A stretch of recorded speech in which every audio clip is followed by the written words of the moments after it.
It's the 3rd of April 2019. My name's David Griffin and I'm here in Melbourne and I'm talking to Andy Heafield. Terence. Gentlemen, thank you very much indeed for joining the Oral History of Cricket in Derbyshire project. It's quite interesting because of course Melbourne has got a natural association with cricket. Everybody thinks about Melbourne, the MCG and that great Australian city and great Australian stadium, but actually we're in South Derbyshire. In a village of how many souls? Do you have any idea how many people? 4,800. Right, so it's not the tiniest of villages, but it's a village nonetheless. I wonder if we could just, first of all, just ask you about your own associations with cricket, first of all. Just start with you, Andy. When did you first pick a bat up and play the game or watch the game? Probably like lots of lads in villages around Derbyshire. I started watching the old man play for Melbourne's second team. My dad thought he was the best cricketer out, and the truth is he was not quite that. But I went along with him to watch the matches, and at 10 years old the team was short and I'd got some kit on, so they chucked me in. And that's the start. How old were you? 10. Did you bat? I batted number 11, of course. I vividly remember running somebody out on that match because he obviously thought, oh, an easy single to the kid, you know, and I picked it up and threw it in and hit the stumps. But I remember it quite well at 10.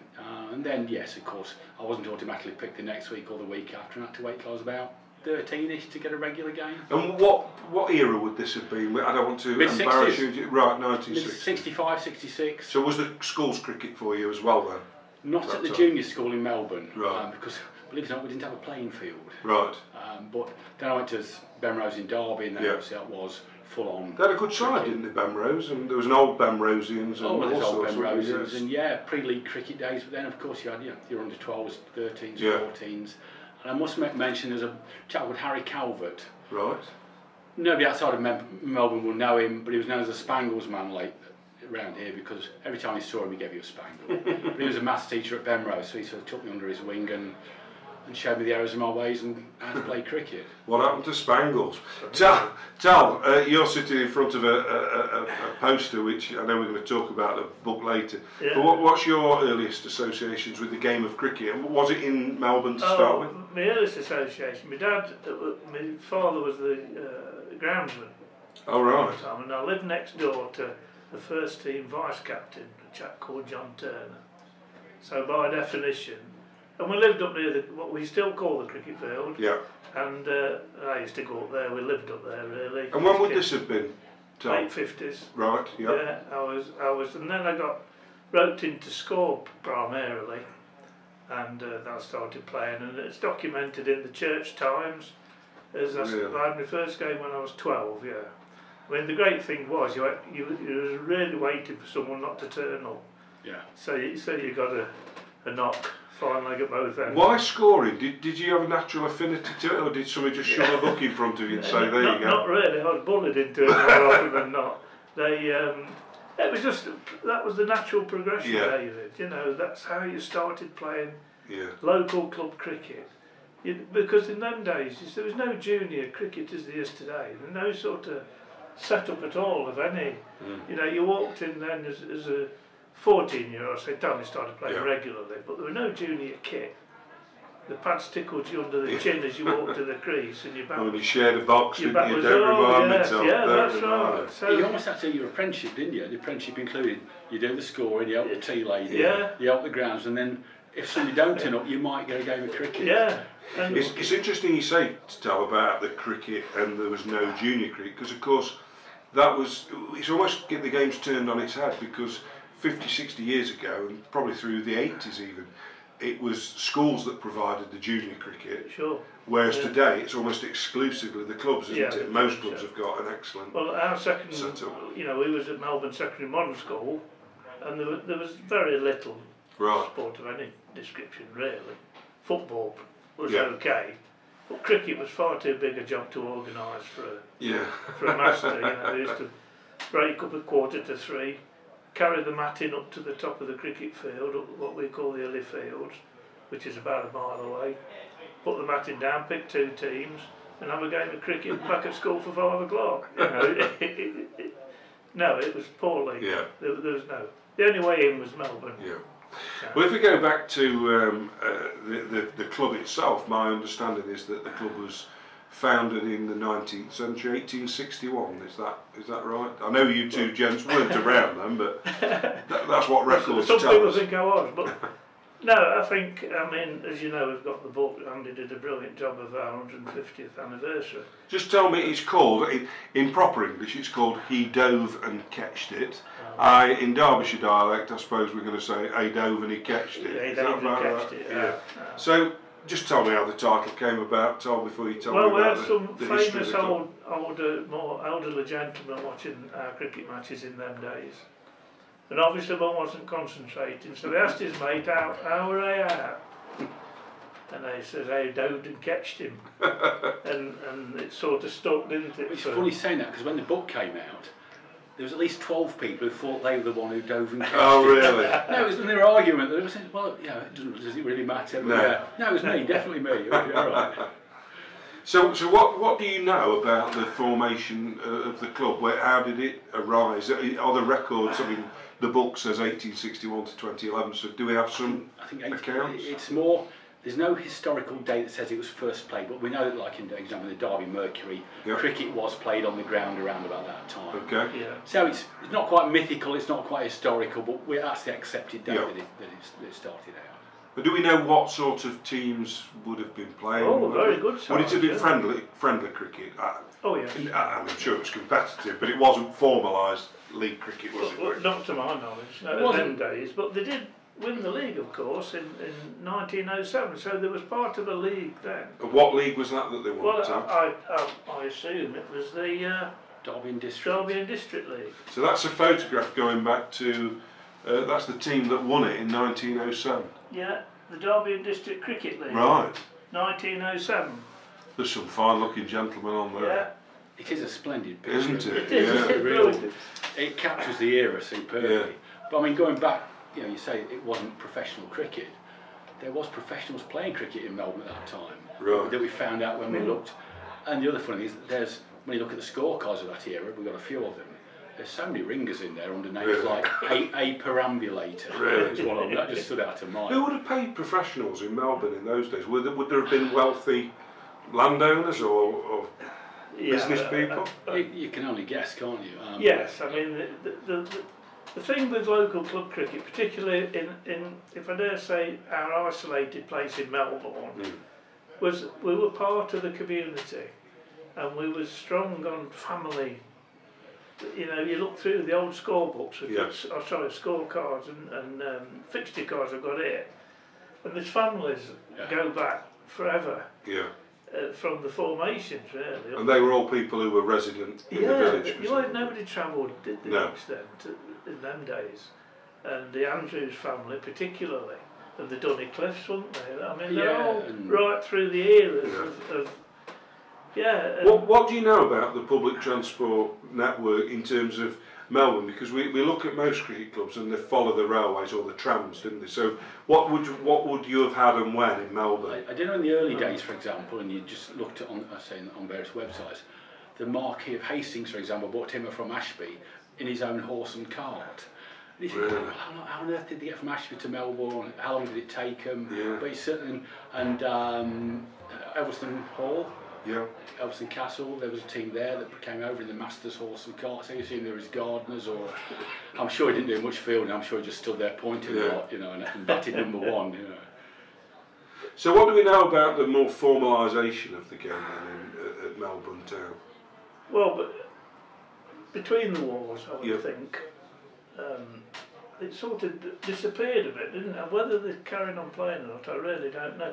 But we have got fixture cards of the 1930s, which I've got here. Right. Of the 1930s. And what sort of teams were they playing then in the 30s? Well, primarily they was playing some famous names, Derby mainly. Right. Derby teams. So industrial teams, you mean? Yes, yeah, the GICs and have you got one that you can show us? One of and they're long departed industries, like the international combustion, carriage and wagon.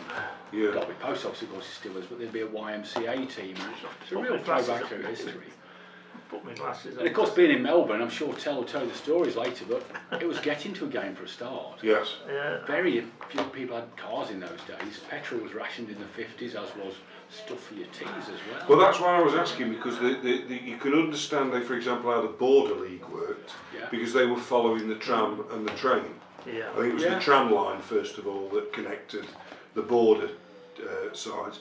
But I was wondering, you know, because you were particularly rural, weren't you? Yeah. Go back best part of a century. It was a little isolated as far as...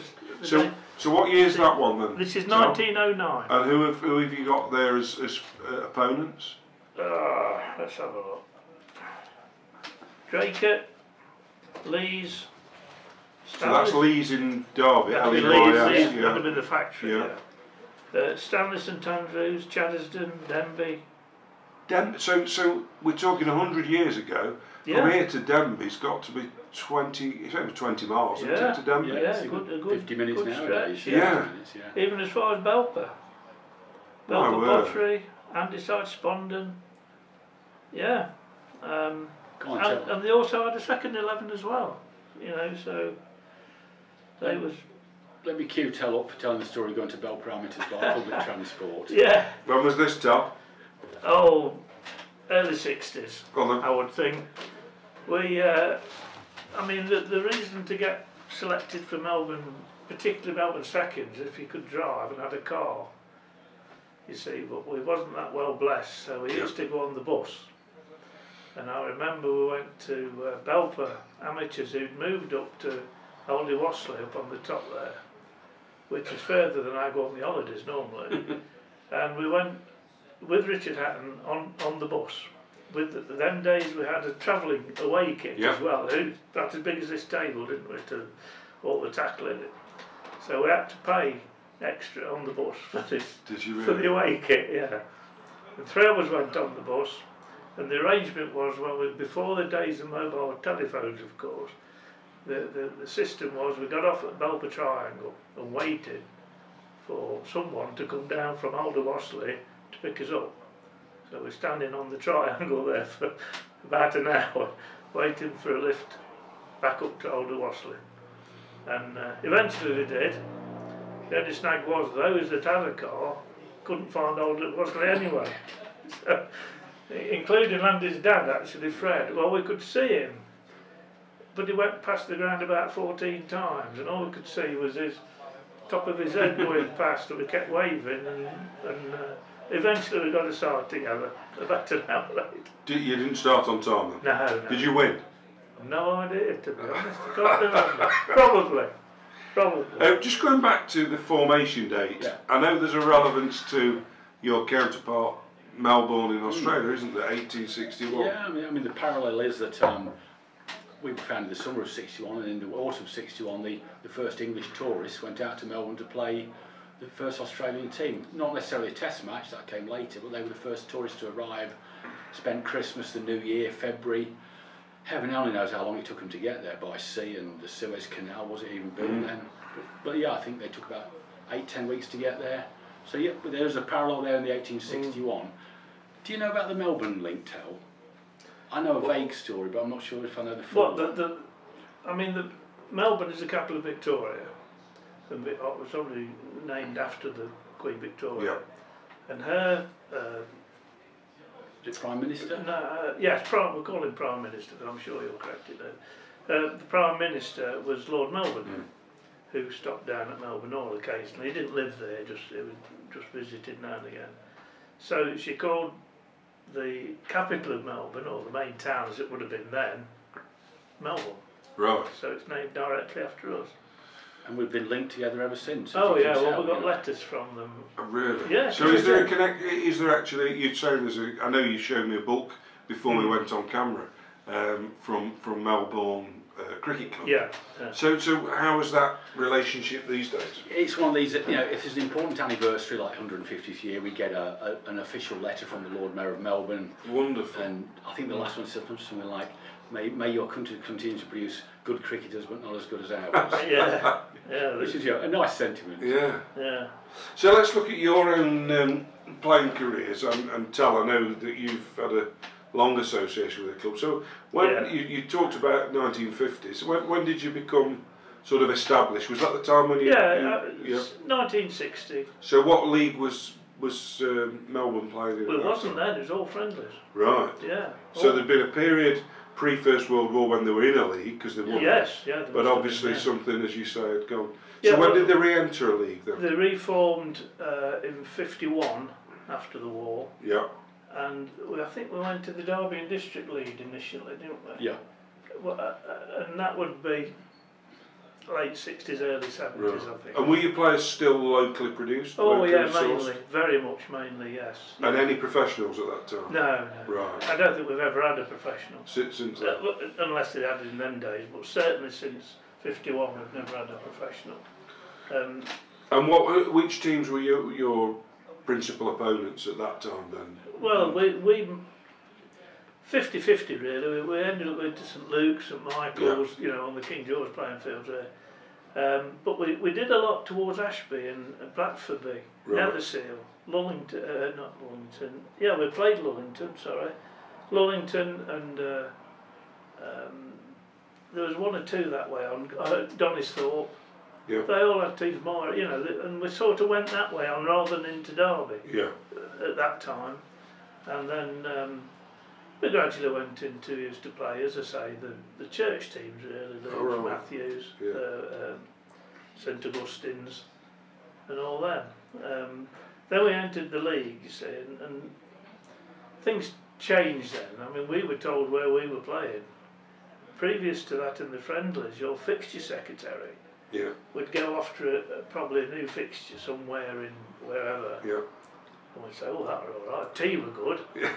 Ham tea. Sit down. Cadley Hill, we used to go to the pitch because they were subsidised. And if you got picked for a sit-down tea, you were doing well. So you weren't bothered about the state of the pitch? No, not at all. It was nothing to do with the job at all. And the little club after we could get a pint. Yeah. But then, of course, when we joined the league, you started to go where the league obviously sent you, and whoever's in your league. So that sort of, we couldn't pick and choose that. Yeah. But that was a transitional period from restarted in '51, '52, something like that. What were your other favourite venues then? Where else did you get a sit down and have tea? We used to go to, I'll say Cadley Hill. Yeah. It was at Pitts. Royce's. Right. We used to get Good, to Royce's. Good spread there. Oh, a good spread.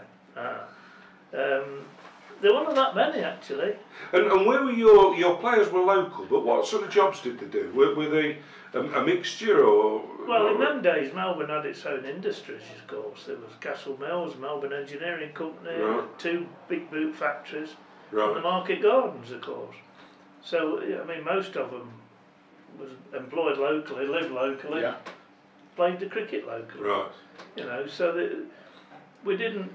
Oh, when I say we, you know, there was no need to move out of the area, really. Yeah. And it helped having the old school teacher playing, because they always bring the latest hot thing Well, down from Benrose School or whatever. We had what's the bloke's name who was at Repton School? Derek Hall. Derek Hall. So he always brings somebody from the public schools, wouldn't he, and say, I bought somebody to have a game this weekend. Well, because in those days, your team sheet was your team sheet. There was no, like it is now, registration. It was whoever turned up, and that was your 11. It's interesting that, because I was watching a video back from a chap called Clary Hill, you might know him, at Matlock, and he talked about how he didn't miss a second 11 game for 14 years and bemoaned the fact that you just can't do that anymore because the nature of the game has changed and the social changes. The social change. You see, Melbourne Cricket Club, as you'll see by the fixtures, who the vice presidents were, who the presidents was. You know, there was the factory owners and the local doctor, even the vicar. You know, it was well regarded. The local cricket club in Melbourne was well regarded by what we might call the hierarchy. You know what I mean? It was well supported by the people who had got a few bob to support it. Well, that's a fascinating start. We'll pause it there and we'll move on shortly. For now, gents, thank you very much.